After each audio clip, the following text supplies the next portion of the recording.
And we're live. Welcome everyone back to episode 24 of Kids Deserve It. We hope you've been enjoying our weekly chats with educators and game changers from around the country. And guess what? In case you didn't know, we're on iTunes. You've also got 3 more days to pick up your Kids Deserve It blue t-shirt. We have kids and adult sizes. I think we've sold 53 so far on this round, and we're excited to sell more. All proceeds we donate back to Donors Choose Project. So we want to donate as much as we can to Donors Choose. We will drop in the link, but it's also the pinned tweet on all of our Twitter accounts, so you can check that out. This week, we've got another great guest, but first, we want to introduce ourselves. I'm Adam Welcome, elementary principal in Danville, California. And I'm Cod Nesloni, elementary principal in Navasota, Texas. And our guest this week is... Brad. Hi. Brad, that's right. So we want to remind our viewers to join us in the chat along the side, as well as sharing out great things that you are hearing and learning about using the hashtag Kids Deserve It. We love reading those after the show and throughout the week. So, Brad, we have a few questions for you. So for those that don't know who you are, tell us about yourself. I am a dad. I'm a lover of cats. I am a film director and a camp director. And I created a web series called Kid President. Awesome. So talk to us a little bit about Soul Pancake, Kid President, all that kind of stuff. Where did all that come from and how did it get started for you? So I first off, I gotta say, Kids Deserve It. That's the best name ever. And I'm so happy that there's so many people chiming in that believe in this too. Because that's what I've been on a quest for, is to be the best kind of grown-up I can be. And the thing I've been learning is that has a whole lot to do with listening to kids more and being more like a child. Right. And so I've been working with young people in lots of different capacities, where we started a service learning camp. And with that, I was surrounded by all these amazing young people who were doing so many great things in the world. And at the same time, I was seeing so many people online frustrated about different things, complaining, arguing. And I was like, why can't we just listen to kids more? And so frustrated from that, from the beauty of what I was seeing that was happening with kids, and then with what I was seeing with the grown-ups in my life, I just we had this silly idea.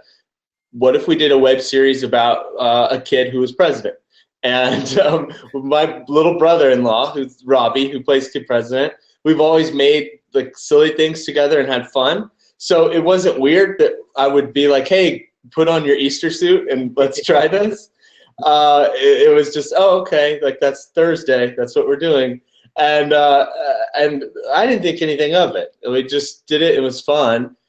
And then it connected with people. And as we began to see that not only was it just fun and this bright spot, it was also something that people were really responding to on an emotional level of, yes, why can't we be more like kids?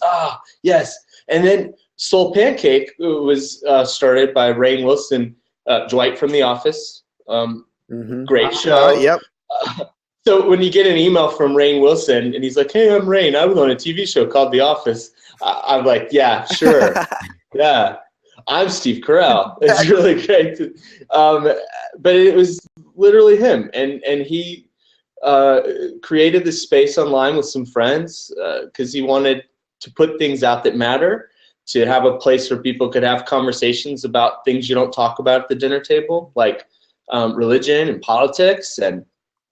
And so Soul Pancake had a YouTube channel, and we're making some beautiful stuff, but they wanted to inject some joy, and that's what we were doing. And so I was very excited to kind of see what could happen. And so it's been a really great team. We've had a great partnership. Well, I got to say, Brad, I love that the way that just started and how it was just something so natural and passionate for you. And now it's something like you can walk into any school, I feel like, or any educator, and even outside of educators, and they know who Kid President is. Is that something that's still kind of surreal to you when it's like, oh my gosh, everybody has heard of this? It is the highest honor. And it's also the oddest honor. to have the respect of teachers is kind of one of the best things you could have. Like, to me, the fact that a fourth grade teacher would respond to something we've made, that to me, that's like an Oscar. That's like, okay, we did it. We made it. Because the first time a teacher used a Kid President video, it was a friend of ours. And I was like, why would you use one of my videos? What? I thought you were a good teacher. And then she starts to explain to me about how she wanted to reach her children on a different level. She wanted to spark conversation. She wanted to engage them as active learners in some ways I had never dreamed. And so it's changed the way I make these things. Right. It's changed the way I write. It's changed it because now I have a team of educators that I reach out to and say, okay, what am I missing here? What's a conversation that you are wanting to have and you need a little help nudging that along? So it's been so cool, so cool to see that happen. You know, Brad, I've been a principal for 6 years, and I've shown your videos at probably 10 staff meetings over the years.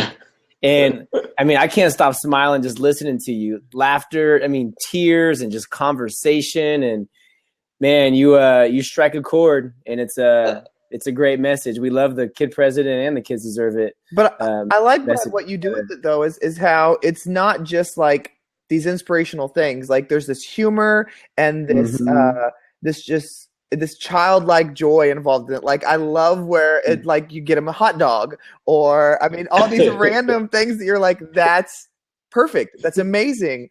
So I love that aspect is in there too. And I think that's what really resonates with people is it's not just all schmaltz. Mm-hmm. It's got a real heart in there with them. Well, thank you. I think there's this line of I can err on the side of being a little too earnest sometimes because I just want, you know, like I just want to look at people and say, I love you, you're great. I just want to hug everybody. And yet at the same time, you don't want to make things that just feel like an empty Hallmark card that just say like, everything's great. This comes from a very deep place, a place where of understanding that things in life are not always awesome, mm-hmm. but your response can be. Right. And that's, with myself and dealing with anxiety, depression, dealing with Robbie, dealing with osteogenesis imperfecta. He has a bone condition, his bones break. And those were not things we talked about, like where we just said, hey guys, we deal with this. Instead, my hope was that it would, when he gave a pep talk, you would have the sense this is coming from a real place and a sincere place. And so the hope is always that whatever we make is received with the same love that we made it. And so that's the hope. Right. And so to see, there's lots of kids out there who, the people listening to this are teachers. They know this better than anybody. Things are not always great for these kids. Like a lot of them don't come to school to learn. They come to finally hear a little bit of quiet, or to finally have a grown-up who believes in them, to finally have somebody who they can trust. And so I definitely keep that in mind that these kids need a little bit more than just, hey, everything's great. Like, come on. Yeah. So Brad, there's like on your YouTube channel, 700 plus channels on videos on Soul Pancake. What's the biggest thing you've learned by doing this endeavor? I think there's a lot of people who make things and put them online, and I have always made things and like whether it be writing or drawing or just, and this was a way where I feel like I'm still finding my voice, but it's been wildly encouraging to see that there's other people who want something that that comes from this encouraging place. There's lots of things online right now we see that's full of hate, full of anger, full of fear, especially in the news right now. And that stuff's wildly contagious. But then you also see that people are also hungry for something that has a little more depth, right? Something that has a little more inspiration, hope, joy in it. That's the kind of content we crave. That's the kind of things people want to share too. And so that's one of the biggest things I've been encouraged by, is that I always thought the fact that I wanted to make this stuff was weird. And it's been wonderful to find that there's other weirdos out there who believe the world can be better too. We're weird, right? Yeah, it's all good. Yes. So wonderfully weird. Do you see? I don't know if there's a lot of people writing in right now, sharing like there's this kindness parade that our good friend here is doing. There's people who are doing like not just watching videos, not just listening to your podcast. They're also making wonderful things happen in their classroom. And so a lot of people have been saying stuff on the Kid President social media. We're like, I just really wish Kid President could run for president. And I'm always like, yeah, I wish a fictional character could be president too. But real change is happening right now in classrooms and in homes, in anywhere where there's a kid and a grown-up connecting, and there's something really wonderful happening. And so that's why I've been so excited about classrooms and teachers, because they're doing stuff. Right. They're doing it. And those are the stories the world needs to see. That's right. They'd be like, oh, it doesn't matter who's president. There's classrooms. Like, come on. The teachers are doing the work.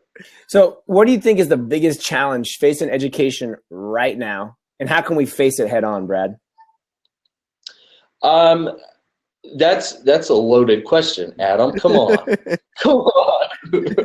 Well, how much time do we have? We can fix education here. Hey, Brad will solve all the problems right now.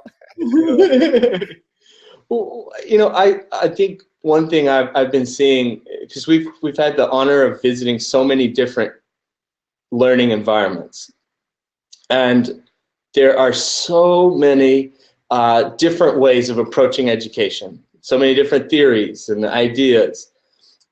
And one of the things I found on our book tour, we went to countless different schools, and you could tell in a second what kind of school it was. Mm-hmm. And not just about like, oh, how much money they had, or anything. Like, you could tell if this school was beat down or if they were built up, if there was some sort of spirit there where there's good things happening, people believing in each other and the kids. And I've been really shocked to see how beat down educators are. And anytime I can be around, like get to be in a room with teachers, I just want to grab them and tell them, thank you, you're doing it. You're doing great. Like, you're okay. It's okay. Thank you. Keep going. Because that seems to be one of the biggest things, because there's so many different opinions coming in, mm-hmm. and the teachers are just sort of, I just want to help kids. Mm-hmm. I just want to help. At the heart of it, it's simple, right? It's like, pick a few favorite things and just focus on kids and conversation and relationships. And I mean, I found just talking to kids are like, thanks for talking to me. Thanks for getting in. Yeah. Oh, that's good. Thanks for playing basketball. I mean, it doesn't take much sometimes just for those little connections, Well, and just like any other job, I think it's easy to fall into this mode of making excuses or complaining or things like that. And I think, especially as educators, we have such an important job to not do that. And I always tell my teachers, I'm like, little eyes and little ears are always watching and always listening. So whether it's the way we have our face set up for the day or the words that are coming out of our mouth, we have to choose to surround them with joy and excitement, because when they go home, they may get something completely opposite. And we're not going to be creating a place they want to be if we're emulating maybe a bad environment that they may be coming from somewhere else. Yes, that's exactly right. And there's so many classroom cultures that are doing just that. One of my one of my heroes, and I always mention him, is Fred Rogers. And I owe so much to him. But one of my favorite stories was when he was asked to give some advice to eye doctors who are doing surgeries on children. And they're like, what sort of thing can you tell us to calm children, to help them? You know, what are some things we could do? And his big thing, he just gave them this one sentence that said, remember, you were once a child too. Mm-hmm. I love that. and like we have a sign in our workshop here. From my wife and I have a creative studio, and we have a big art print that says, be who you needed when you were younger. Mm-hmm. And that guides everything we do. Constantly remembering who are those people that shaped us into who we are, who did that for, how can we be that too? And so stopping and listening to the child you once were and to the children who are in front of you right now are the task at hand. Right. And so one of the things I'm doing right now is a listening tour, and not all of your viewers can see this, but this is wow. In my office here, and I'm Skyping with classrooms across the United States, and I've been keeping track of the ones we've got so far. But like I played ukulele with a group of kids in North Carolina. I've just been, you know, we're in the middle of an election. I thought it'd be so cool if somebody could just stop talking and let kids speak. And so I've been asking questions like, what are you afraid of? What do you think's funny? Spoiler alert, fart jokes. That's what they said. That's what I learned. But it's been really, really eye-opening. And one of the biggest questions I've been asking all of them is, how can I be a better grown-up? What would be your advice to me? I love it. And it's very telling because they share with me what they want to be, what the kind of grown-up they want to be, and what they want the people around them to be as well. And so I'm excited to see where that goes and what I learned from that. That's great. Well, Brad, you I think I may already know the answer to this, but maybe not. Who is someone that inspires or challenges you to be better or be your best? Oh man. Well, I have a little collection of years ago. I decided to put together my own presidential cabinet. So I have a group of people I reached out to and just said, can you be in my cabinet? Will you help me out? Nice. And it's older people who make growing up not look boring or depressing. And one of those it was actually my camp counselor back when I was a kid. Wow. And I just said, could you still be my camp counselor? and he believed in me long before it made sense. And I still constantly reach out to him. Just recently, I was having I was a little overwhelmed with my schedule and everything that was going on in my family, and he mailed me a metronome.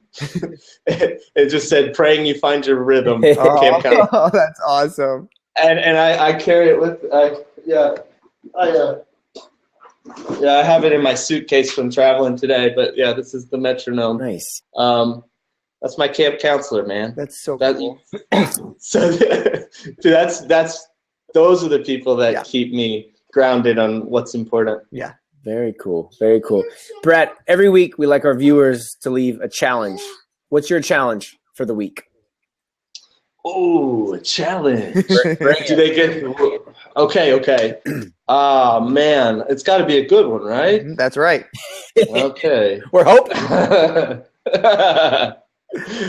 I would say this, because this is something I am actively trying to do. It's what I am trying to learn, is to listen intently to a child every day, and make certain that I don't try to speak into that. I don't force anything into that. I just want to listen to that child, and because I remember the people that did that for me, and that had no agenda other than just to make me realize I was important and that I mattered.